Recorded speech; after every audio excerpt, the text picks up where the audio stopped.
Merci d'avoir choisi Puissance Télévision pour vous informer. Bienvenue si vous venez de nous rejoindre dans l'actualité de ce jeudi 25 septembre. Depuis un mois, des travaux sont en cours sur la pépinière communale de Bar-le-Duc. L'objectif affiché, rénover ce service et surtout offrir un espace de travail plus grand. Le détail dès le début de ce journal.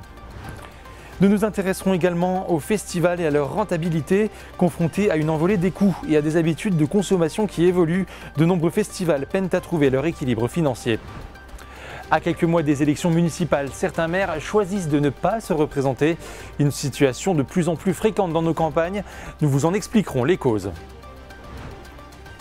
Un coup d'œil sur vos prévisions météo, vous le voyez, la journée sera encore bien grise. Du côté de nos départements, la maximale sera de 12 degrés à Saint-Dizier et Vitry-le-François. Mais d'abord, avant de développer ces titres, en Haute-Marne, les éleveurs tirent la sonnette d'alarme. Depuis le mois de janvier, près de 600 bêtes ont été tuées lors d'une centaine d'attaques attribuées aux loups. Sur le territoire, un couple et 7 louveteaux ont été repérés.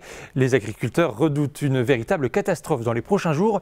Ils demandent à l'administration d'agir concrètement et réclament des prélèvements ciblés sur ces animaux. Ce matin, un rassemblement avait lieu à Millières, en Haute-Marne.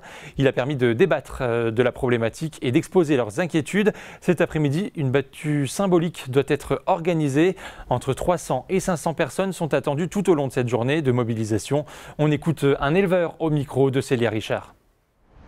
Aujourd'hui, on demande que l'administration s'occupe réellement du problème, et c'est-à-dire il faut qu'on fasse du prélèvement sur ces loups. On remarque que la protection c'est très coûteux, c'est très chronophageantant, on passe énormément de temps à faire des protections, à surveiller nos clôtures et c'est pas efficace. Enfin, on se rend compte que plus il y a de protection en France, plus il y a d'attaques, le loup s'adapte et il faut aujourd'hui vraiment qu'on régule pour endiguer le problème.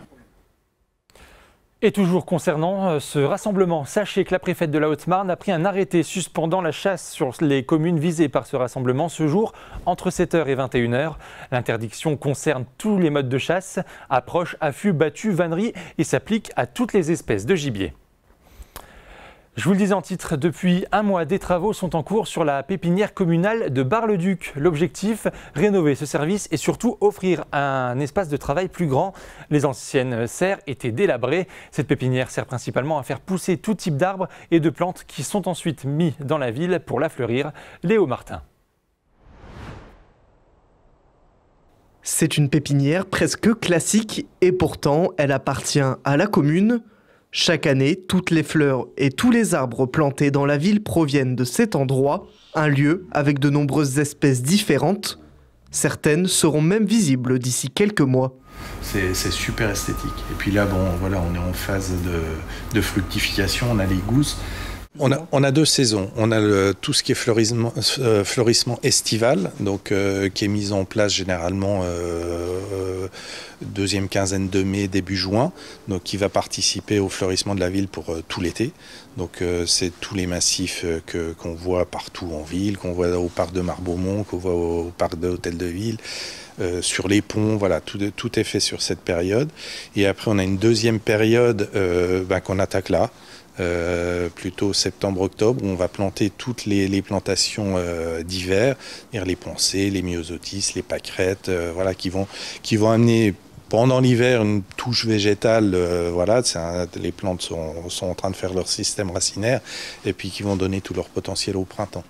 Avoir ses propres fleurs et ses propres floraisons est un avantage pour la municipalité, notamment pour remplacer celles qui sont arrachées. Mais c'est aussi un atout financier. Et puis c'est aussi, il faut le dire quand même, une forme d'économie parce qu'il y en a pour l'équivalent au moins de 100 000 € par an. Si on devait acheter toutes les fleurs qui sont positionnées partout dans la ville, ça représenterait quand même un petit peu plus de 100 000 € à l'année. Donc plus, on pourrait même rajouter tout ce qui se fait en termes de décoration tout au long de l'année, les pots qui sont placés pour les événements. Donc oui, non, c'est pas négligeable. Cette pépinière a été créée dans les années 1960, mais depuis 1992, aucun aménagement n'avait été fait. L'étanchéité ainsi que les chauffages étaient trop vétustes. Des travaux sont en cours afin d'avoir de nouveau 1000 m² de serre. Ce sont des équipements tout à fait primordiaux pour nous. Les services espaces verts sont un service essentiel à Bar-le-Duc, non seulement dans le fleurissement, mais aussi sur le lien avec les habitants. Moi, je tiens beaucoup. On ne pouvait plus faire de visites, on ne pouvait plus faire de liens. Et le fait de remettre des serres en état vont nous permettre de refaire du lien avec les écoles, les centres sociaux, les associations et les habitants. Les travaux devraient se terminer fin octobre. D'ici à l'année prochaine, les établissements scolaires pourront de nouveau venir découvrir ces serres à travers des ateliers. Si l'été reste synonyme de musique et de rassemblement festif, les coulisses racontent une toute autre histoire. Confrontés à une envolée des coûts et à des habitudes de consommation qui évoluent, de nombreux festivals peinent à trouver leur équilibre financier. Entre hausse des prix de billets, recherche de subventions et parfois même gratuité, les organisateurs tentent de sauver la saison alors que la fréquentation marque le pas. Célia Richard nous en dit plus. L'été rime souvent avec festival. Dans les villes comme à la campagne, la saison musicale bat son plein, attirant des milliers de spectateurs. Mais derrière les scènes et les lumières, l'heure est à la vigilance.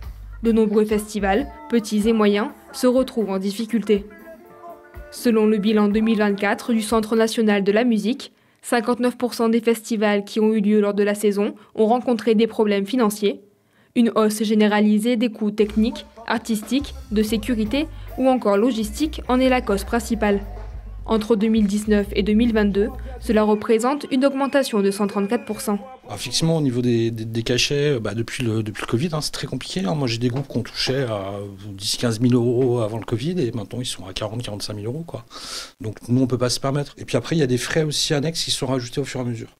Alors, effectivement, par rapport aux autres années, maintenant, la météo, on le voit bien, avec les risques d'orage et compagnie, on est quasiment obligé de prendre une assurance annulation.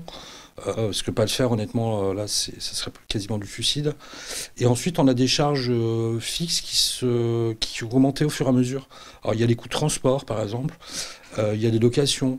Et après, on a eu, par exemple, depuis 2 ans, il y a une nouvelle réglementation où on doit faire vérifier les scènes et les ouvrages de plus de 4 mètres par une boîte extérieure, par une société extérieure. Donc, ce qui a un coût également. 44% des festivals remplis à plus de 90% restent déficitaires. Les coûts étant trop élevés comparés aux recettes récoltées malgré une progression des ventes de billets, certains organisateurs ont dû augmenter le prix de l'entrée pour essayer de pallier ce déficit.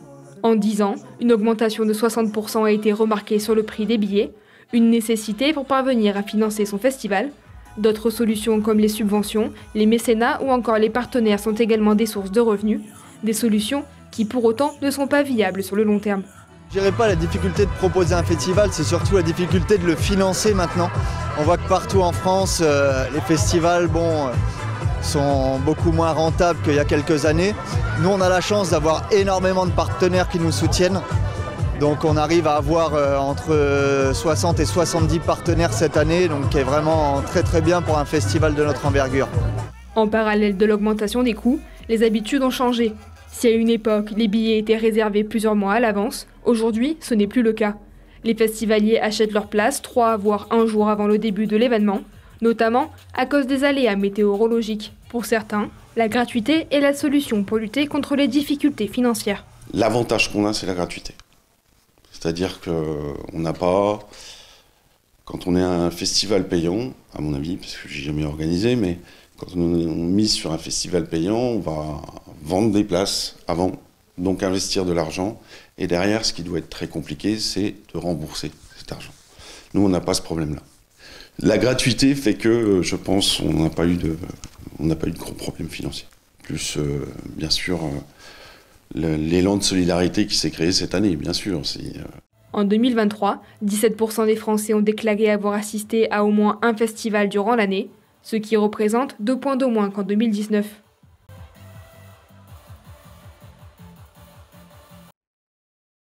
Les élections municipales sont dans quelques mois et pourtant certains maires choisissent déjà de ne pas se représenter.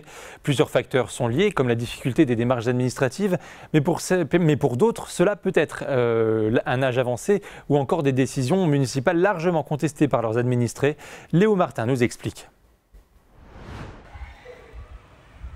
Les élections municipales sont en mars 2026, mais certains maires ont déjà annoncé ne pas se représenter. Des décisions liées à de nombreux facteurs comme la vieillesse, la charge mentale ou l'insatisfaction des citoyens. Comme c'est le cas ici à Loizé, le maire ne va pas se représenter, notamment après avoir subi des pressions de la part des habitants, mais aussi pour les difficultés du métier et les problèmes économiques. Son premier mandat sera son dernier. Lorsque vous arrivez dans une commune où vous avez très peu de trésorerie, vous avez du mal à réaliser tous les projets que vous aviez en tête au départ. Tout ce qu'on avait présenté au moment de la campagne, c'est quelque chose qui était bien ficelé. Seulement quand on est arrivé et qu'on a vu l'état des finances de la commune, on a eu vite fait de revoir tout ça à la baisse. On vous envoie aussi des mails pour vous remettre en place, pour vous dire tu gères mal, tu t'occupes mal de ce problème, c'est pas comme ça qu'il faut le gérer. C'est plus de la déception qu'autre chose, malgré tout. Et je dois avouer que j'ai quand même du mal à trouver du positif dans mon expérience. D'après le Centre de recherche politique de Sciences Po, pour les prochaines élections, seulement 37% des maires des communes de moins de 500 habitants se représentent. Même si beaucoup d'entre eux sont indécis, sur les plus de 5000 maires qui ont répondu au sondage, 28% ne se représentent pas. Après des années de vie communale, pour certains, il est temps de prendre sa retraite. À Abbainville, c'est le cas pour Jean-Claude Herpierre. Donc, mais j'arrête en tant que maire. Je ne veux plus de responsabilité. Je dis déjà 25 ans au niveau d'une vie, c'est déjà pas mal. Bon, je sais bien, bon, c'est quand même très intéressant. Hein, on va pas, disons, cracher dessus. Il en faut, mais ça devient quand même super dur quand même. Hein. Super. Dans un village, c'est les guerres de voisinage, c'est tous ces trucs-là qui font qu'il y a énormément de choses qui ne vont plus. Et de toute façon, je dis place aux jeunes. Place aux jeunes, voilà, c'est tout. Aujourd'hui, les responsabilités sont jugées trop importantes vis-à-vis du retour des citoyens. Certains vont tout de même se représenter pour certaines raisons. Beaucoup de maires ont émis l'intention de ne pas se représenter. Certainement plus que d'habitude. Pourquoi ? Bon, il y a différentes raisons. Alors déjà, certains finiront quand même par se représenter, avec première raison, le fait qu'ils aient par exemple dans leur village un dossier important qui soit en cours et ils aimeraient pouvoir le mener au bout. Et puis l'autre raison, c'est que ça ne se bousculera pas forcément partout. Pour remplacer, la fonction devient extrêmement difficile, quasiment professionnalisée. Et donc c'est assez compliqué.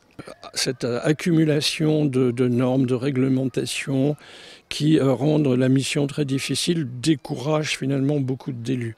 Et je vous l'ai dit, ça devient pratiquement une profession alors que c'est normalement simplement un engagement public. Mais tout est complexe. À l'approche des élections municipales, tout le monde n'a pas annoncé sa candidature. Mais une chose est sûre, cela peut créer des surprises dans beaucoup de petites municipalités. La vie des communautés de communes, elles aussi, vont changer. Et vous pouvez bien sûr retrouver toute l'actualité en continu sur notre site internet puissancetelevision.fr et notre application mobile gratuite. Dans la prochaine demi-heure, votre rendez-vous économique locaux présenté par Antoine Regnault. Il vous emmène aujourd'hui à la rencontre de l'entreprise Solarnet Grand Est. Dans un tout petit instant, nos invités, Clémentine Coppola reçoit Jonathan Meyer et Charlie Labelle Aventure. Ils nous présenteront l'association Le Royaume de la Fête, une association qui vient en aide aux enfants malades. Mais juste avant, c'est l'heure de vos prévisions météo.